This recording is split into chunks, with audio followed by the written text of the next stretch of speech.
This mountain is made up of sediment. It is a groundwater sample, taken not too far away from here.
Worlds are built and worlds fall apart.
As a child, I was mesmerized by transparent crystals, mountain crystal or Icelandic feldspar, which would double an image if you hold it over a printed line of text. All this tender facility, entire foggy worlds hidden inside perfect planes. Sometimes you look and you just can't sink deep enough into this beauty. Slowly you turn the stone and you see how the play of light illuminates new details of the journey. It was a journey in every way. Just observing was not enough. I wanted to become tiny, to somehow enter this magical land that began behind the surface of the crystal. Brutal nets, like a sway of a magic wand, golden strings that pierced through quartz crystal. An explosion, petrified for ages.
When coal dust enters the lungs, it can neither be destroyed nor removed by the body. It causes inflammation and build up scar tissue when the lung tries to clean out the foreign objects. There is no cure to this condition. If coal dust becomes a sediment in human bodies, then the lung acts as a sediment trap.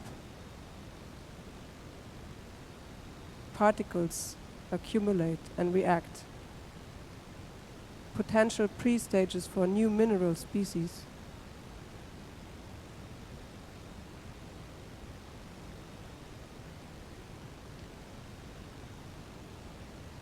Instead of coal dust entering our bodies, there is another mineral that we hold very close.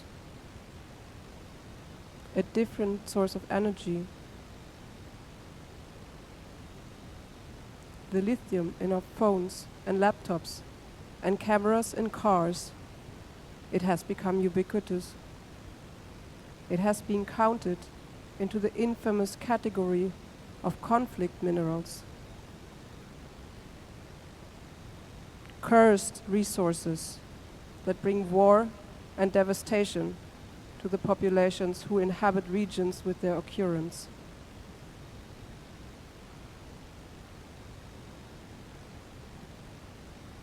The second largest deposit of lithium in the world is said to be in Afghanistan.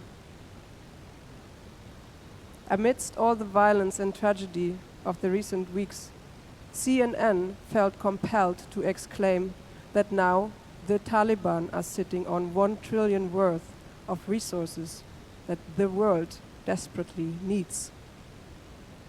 Without Afghanistan's lithium, we all could lose the battle against climate change, because our emerging green technologies rely on this mineral.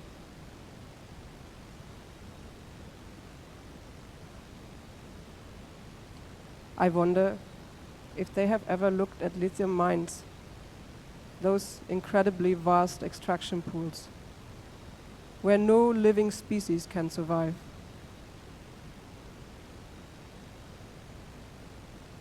More mines, more phones, more cars in the battle against climate change.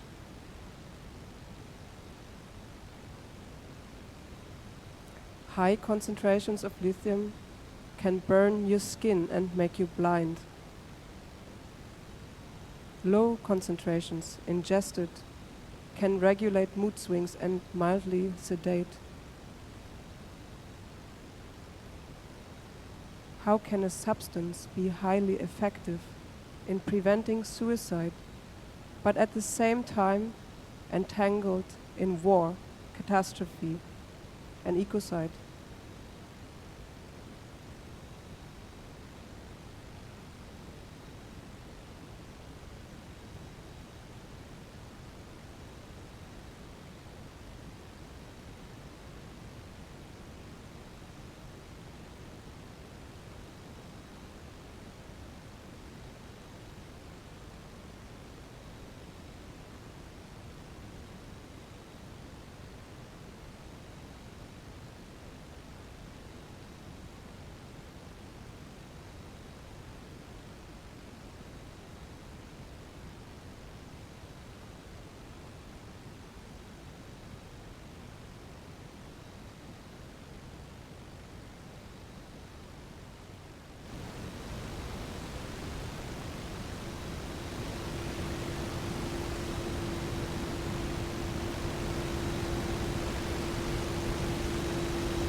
After my brother's sudden death, I underwent an electromagnetic examination.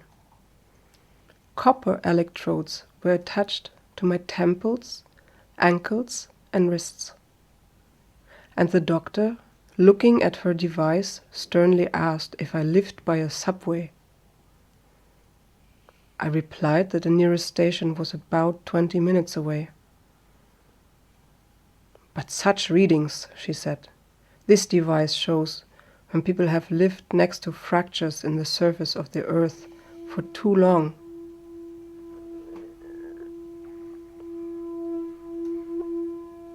Maybe this doctor was a quack, but it is possible that in some strange way a trace of the gutted land that has been living in me since my childhood has manifested itself. To some extent, all of us are mutants, born by chance on waste slag, here and now, from the fumes and substances of the space around us.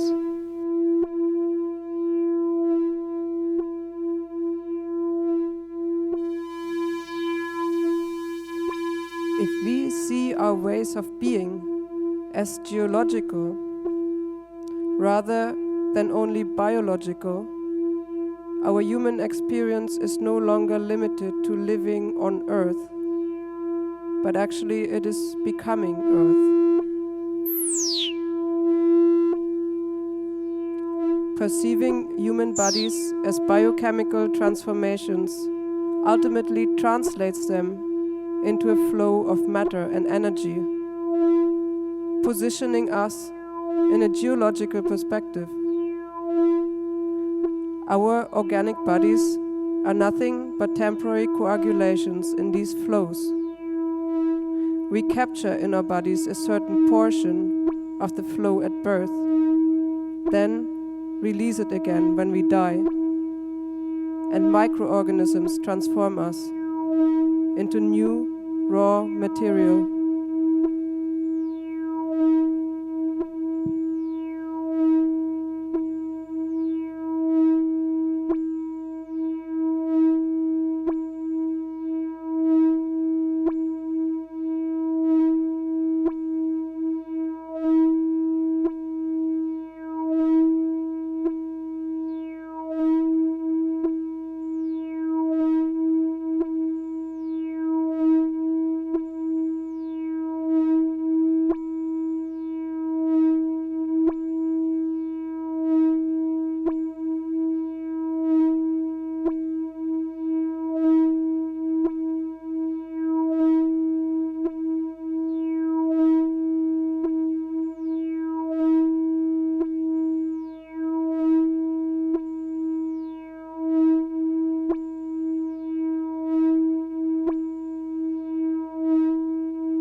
Living and non-living matter are deeply entangled.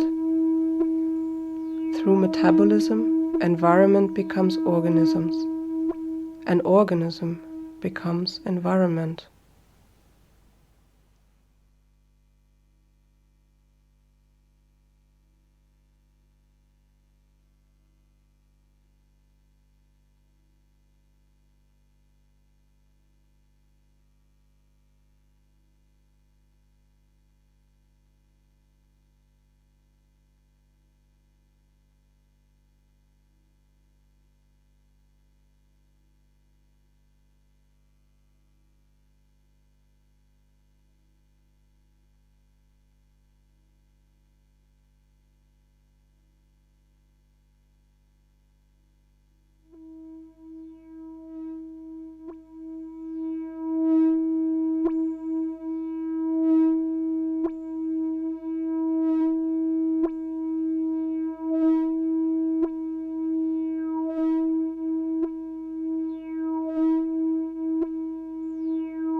I remember the immense trunks of pine trees as tall columns, braided with ribbons of morning fog, rising into the green dome of treetops, and above them another dome, the blindingly bright sky of that summer. The malachite-made lizards scatter all over. The stone's patterns, called eyes and buds, copy the moss that grows by the river.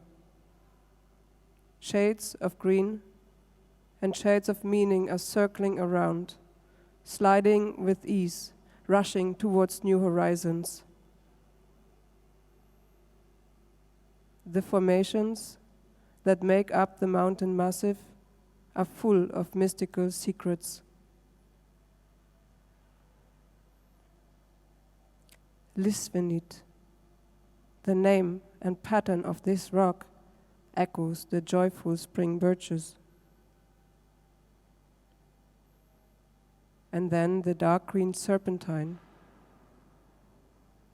Another nod from the mountain maid, the skillful shapeshifter.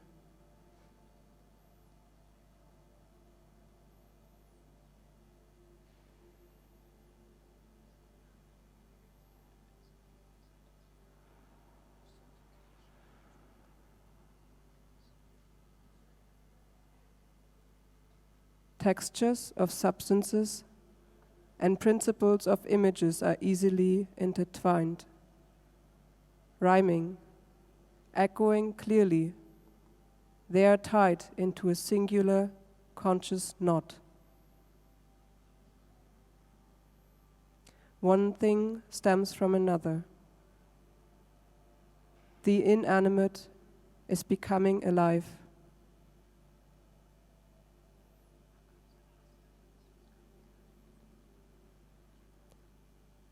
Those who lived through such a revelation will forever become pagans, even if they prefer the fragrance of berries and July grass over incense.